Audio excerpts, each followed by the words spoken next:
Shama akkam jirtu daawwattoota chaanala YouTube kana jala jirtan baga nagaan dhuftan jedhee barnoota har'aa keessatti gaa bilbila dafee chaarjii fixu yookaan immoo bilbilli keessan dafee chaarjerii fixoo ta'e haala kamiin akka sirreeffachuu dandeessan bilbilli nam takka gaa chaarjii hin qusatu chaarjerii saffisaan isin jalaa fixoo ta'e yeroo isin chaarjerii keessan chaarjii keessan baatiriin keessan dafee isin jalaa dhuma yoo ta'e haala kamiin akka isin baatirii keessan qusachuu dandeessan akka inni dafee hin dhumne jechuudha. Isin agarsiisa barnoota haala barbaachisaadha viidiyoo kana gaa akkuma beektan laayikii gochuudhaan namoota hedduu bira akka ga'uuf warri sabiskiraayibii hin godhin sabiskiraayibii gochuu hin dagatinaa isin jedha chaanaalii kana warri sabiskiraayibii hin godhin hangoonaa irratti sabiskiraayibii godhaati maatii keenyatti dabalamaa isin jedha. Kanaafuu gaa bilbili kan keessan gaa chaarjii dafee fixoo ta'e chaarjerii bilbilaa yeroo irra kaawwattan bilbili keessan chaarjii ni guuta akkasuma chaarjerii dafee isin jalaa fixa yoo ta'e yookaan chaarjiin isiniif hin qusatu yoo ta'e haala kamiin akka chaarjerii akka inni isiniif qusatu gochuu dandeessan isin agarsiisa.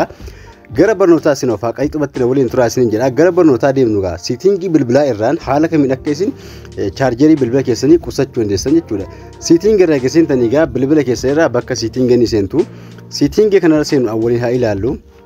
Siitingii ani tuqxu jechuudha bilbila keessan siitingii ani seentu siitingii irra geessintanii gaa bilbila dafee chaarjii fixu takka majammaraa duraa akka isin sirreeffachuu qabdan isin agarsiisa.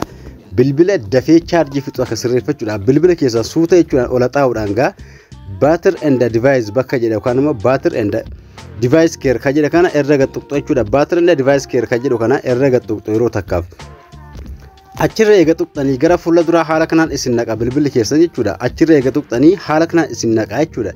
Bilbila keessan gaa bakka baatir yookaan isintu siitingii kanarra eega seentanii baatir bakka jedhuudhaan tuqxu jechuudha. Baatir bakka jedhuudha eega tuqxanii power saving kun oofii ta'ee jira yoo ta'e haala kanaan power save ka jedhu kana on gochuu qabdu jechuudha. Baatiriin bilbila keessanii akka isinii qusatamuuf power saving kun yoo dhiqqata oofii ta'ee jiraate on gochuu qabdu jechuudha. Asirratti background limit ka jedhu kun background irratti application biraa takka baatirii keessan ka fixoo jiraate as keessatti isinii baasa. Application baatirii bilbila keessanii fixaa jiru yoo jiraate fakkeenyaaf anko 0dha. Appii sana as keessatti isinii baasa. Fakkeenyaaf haala kanaan gaa as keessaa kanas off gootanii yookaan immoo on gootanii eega keessaa baatanii bakka kana tuquudhaan gaa ol xaa'uudhaan suuteettanii irraan gadee kana baatir moving baatir seating bakka jedha kana inni jira. Moving baatir seating kun faayidaa guddaa qaba. Kana ka awwalaa kana advertising yookaan immoo advertising baatir ka jedhu kana on gootu jechuudha. Oofii ta'ee jiraate wantoota bilbila keessan miidhaan qaxxixaa dhufanii akka inni dhufee bilbila keessan baatirii isaa hin miine osoo isin argin hin miine isin gargaara. Kanaafuu kana on gootu. Kalammataa kun shaw baatirii persentaalee asirratti ni mul'ata. Baatirii amma isin persentaa amma isin keessaa qabdan. Kanaafuu haala kanaan kana on gochuu qabdu jechuudha. Asirratti immoo kana yoo on gootan baay'ee barbaachisaadha. Baatiriin bilbila keessanii amata dheeraa yookaan immoo waggaa dheeraa itti fayyadamuu dandeessu. Akkasuma baatirii keessan chaarjira yeroo keessan persentaa 85 yeroo gahee ofiin chaarjiin keessan ni dhaabata yookaan immoo akka inni 100 gahee baatiriin gaa yeroo chaarjira keessanuu haala kanaan on gootee irra kaawwachuu qabdu. Maaliif chaarjerii keessan yoo dhaqee 100 gahee irra darbee dhagaa keessan 4G gochuu danda'a jechuudha. Fasting chaarjii jechuun saffisa chaarjii kan isin dabaludha. Yoo isin chaarjii guuttattanu chaarjeriin keessan saffisaan hin guutuu ta'e kana on gochuu qabdu jechuudha. Yookaan yoo isin on gootan chaarjera yeroo kaawwattan saffisaan isin guutuu danda'a isin jedha. Haala kanaan eegarra kaawwattanii gaa bilbila keessan keessaa bakka kana bahuudhaan suuteettanii asirraa bahuudhaan kabiraa kan isin agarsiisu. Bilbila keessa irraa gaa bakka application jedhe ni seentu. Bilbila keessa irraa bakka application jedhu yookaan immoo app ka jedhu difficult app jedhee baasa kan nam takka bakka application kana eega seentanii gaa appii takkara tuqeessin agarsiisa yookaan immoo application bilbila keessa irra jiru takkara tuquudhaan ni seentu gara fuulduraa jechuudha. Fakkeenyaaf appii kana tuqeessin agarsiisa. Application kana eegan tuqeegaa haala kanaan appii tokko tuquree eegan seenee bakka baatir jedhu kan seentu jechuudha. Achirra seenu hangaa ka walakkaa kaa'achuu qabdu. Yoo isin ka walakkaa kaawwatte illee baatirii bilbila keessanii baay'inaan itti fayyadamaa jechuudha application kun. Kanaafuu giddu galeessa jechuudha. Hanguma isin itti fayyadamtanuuni innis hanga isin itti fayyadamtanuun hanga inni baatirii itti fayyadamuun giddu galeessa jechuudha. Kama cirashaa kun illee waa takka baatirii keessan miidhuu hin danda'u yookaan immoo appichi baatirii itti fayyadamuu hin danda'u yoo asirra keessan. Kanaafuu application kana yookaan ka walakkaa keessu jechuudha. Kanaafuu an appii takkan isin agarsiisa bilbila keessan irraa isin application hunda isaa irra seenuudhaan appii bilbila irraa qabdan appiidhuma isaa tuquudhaan gara fuulduraa adeemtu baatir ka jeekaarra ni tuqxu jechuudha.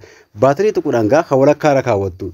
Fakkeenyaaf ka walakkaarra yoo hin jiraanne bilbila keessan bakka hammaan isin agarsiise bakka sanatti mul'ata appilikeeshinii jechuudha yoo kan walakkaa irra hin jirre appiin sun baatirii keessan fayyadamaa jira yookaan immoo sa'aatii isin itti fayyadamne baakgiraawundii irraa baatirii keessan itti fayyadamaa jira jechuudha appilikeeshinii sun.